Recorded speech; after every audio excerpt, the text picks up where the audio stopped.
Rádio França Internacional, emissões em língua portuguesa. São 18 horas aqui em Paris e em Maputo. Stephanie Palma. Sejam muito bem-vindos à segunda emissão da RFI em português desta quarta-feira, 8 de junho. Eis os títulos que estão a marcar a atualidade do dia. As forças ucranianas equacionam a retirada de Severodonetsk, cidade estratégica no leste da Ucrânia, amplamente controlada pelas forças russas.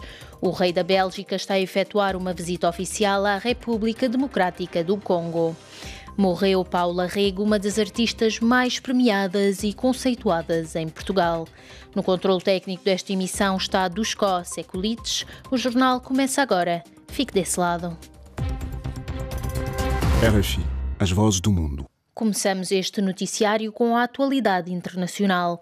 A Rússia diz que está pronta para garantir as exportações dos cereais ucranianos, em cooperação com a Turquia. Atualmente, as colheitas estão bloqueadas nos portos ucranianos. O estabelecimento de corredores marítimos seguros foi discutido esta quarta-feira em Ankara pelos ministros dos negócios estrangeiros da Turquia e da Rússia, nomeadamente Sergei Lavrov. O chefe da diplomacia turca, Mevlut Cavusoglu, considerou legítimo levantar as sanções contra as exportações agrícolas da Rússia. Entretanto, as forças ucranianas anunciaram hoje que estão a equacionar a retirada de Severodonetsk, cidade estratégica no leste da Ucrânia, amplamente controlada pelas forças russas. Neide Ribeiro.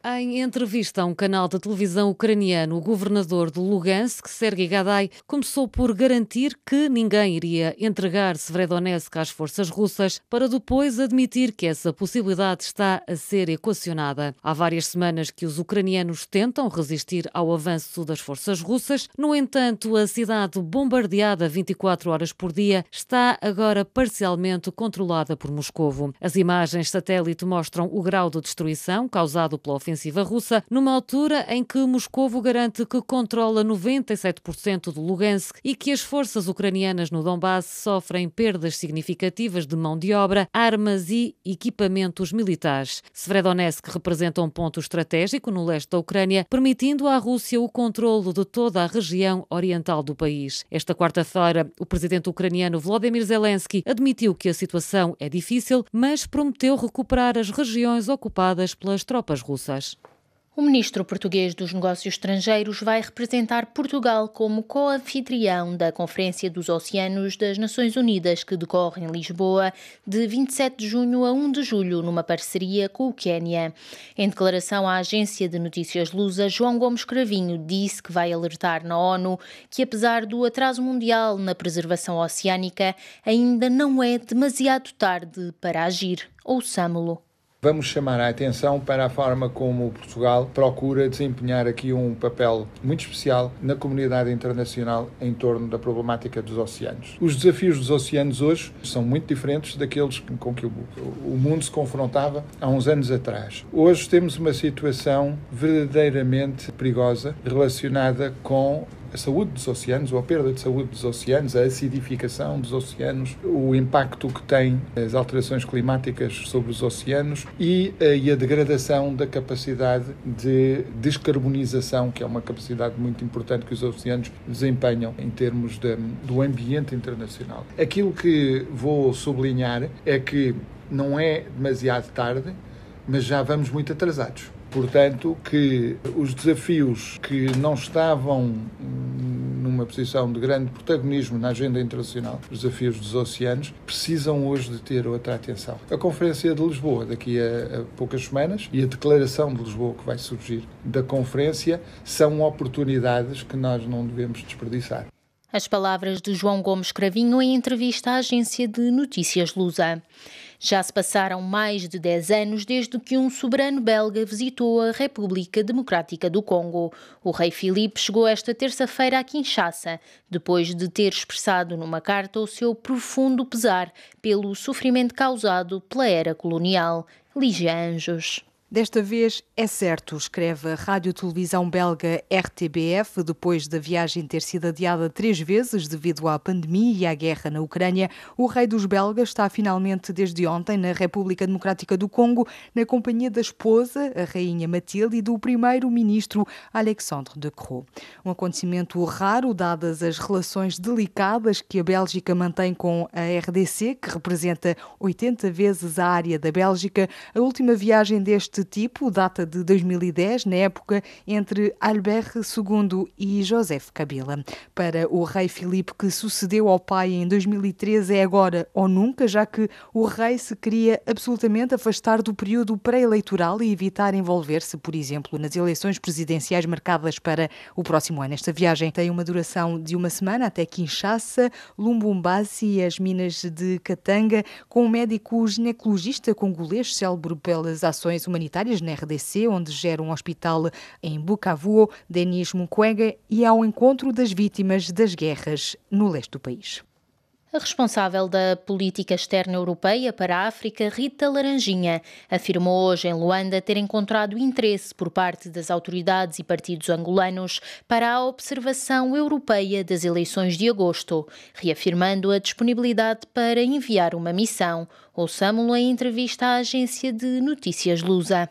A União Europeia está disponível para enviar uma missão eleitoral à Angola, em termos a definir com as autoridades angolanas. Agora estarão, pelo que entendemos, reunidas as condições para fazer convites aos observadores eleitorais e, portanto, o que eu pude reiterar aos representantes dos diferentes partidos políticos, naturalmente também no Ministério dos Negócios Estrangeiros, a disponibilidade da União Europeia para estar presente como esteve noutros processos eleitorais e sendo que, enfim, também transmiti a todos os partidos o nosso desejo de acompanhar este processo eleitoral, se assim for entendido. O que eu ouvi da parte de todos os partidos políticos foi que há um interesse nesta presença da União Europeia e portanto, estamos agora a aguardar que haja uma formalização de um convite para que possamos, na medida das possibilidades, tendo presente que, enfim, já estamos a um espaço relativamente curto da realização das eleições, enviar uma missão eleitoral. Acabamos de ouvir a responsável da política externa europeia para a África, Rita Laranjinha. Tempo agora para abordar a atualidade portuguesa. Paula Rego, uma das pintoras mais aclamadas e premiadas de Portugal, morreu esta quarta-feira em Londres, aos 87 anos.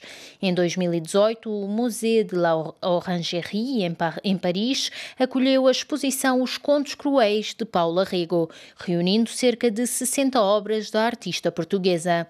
Em entrevista à RFI, Paula Rego falou do seu imaginário artístico. Ouçamo-la. Trata dos meus bonecos todos que eu fiz, não é? É simplesmente isso. São mais do que bonecos, são mulheres, são contos. Homens, bichos, muitos bichos, o porco, muita coisa. E isso de onde é que vem este imaginário da Paula Rego? Vem de Portugal? Bem, sim, senhora, vem da minha tia Luciana, que me contava histórias todos os dias. Era sempre a mesma história, mas ia continuando muitos dias. Era da Dona Francisca, que me contava histórias quando eu era pequenina, até eu adormecer. Assim. E do seu pai, que lhe contava também a história do inferno de Dante. Ai, mostrava-me, metia muito medo, mas eu gostava que eu ficasse com medo. E é importante estar em Paris? Sim, senhora, é importante, sim, é muito bonito, está muito bem feito, eu gostei muito como está posta. As palavras de Paula Rego, uma das pintoras mais aclamadas de Portugal, que faleceu hoje aos 87 anos em Londres. O diretor-geral da Organização Mundial de Saúde, Tedros Adhanom Ghebreyesus, anunciou hoje que já se confirmaram mais de 1000 casos da varíola dos macacos em 29 países não endémicos e avisou que em algumas zonas já há transmissão comunitária. Na Alemanha, uma pessoa morreu e pelo menos 30 ficaram feridas após um homem ter avançado lançado de carro contra uma multidão, de acordo com as autoridades alemãs. O condutor já foi, entretanto, detido, mas até ao momento não se sabe se se tratou de um acidente ou de um ato deliberado. As autoridades encontraram, contudo, uma carta de confissão dentro do veículo, mas até ao momento não se sabe mais sobre o conteúdo da mesma. É o ponto final deste bloco informativo.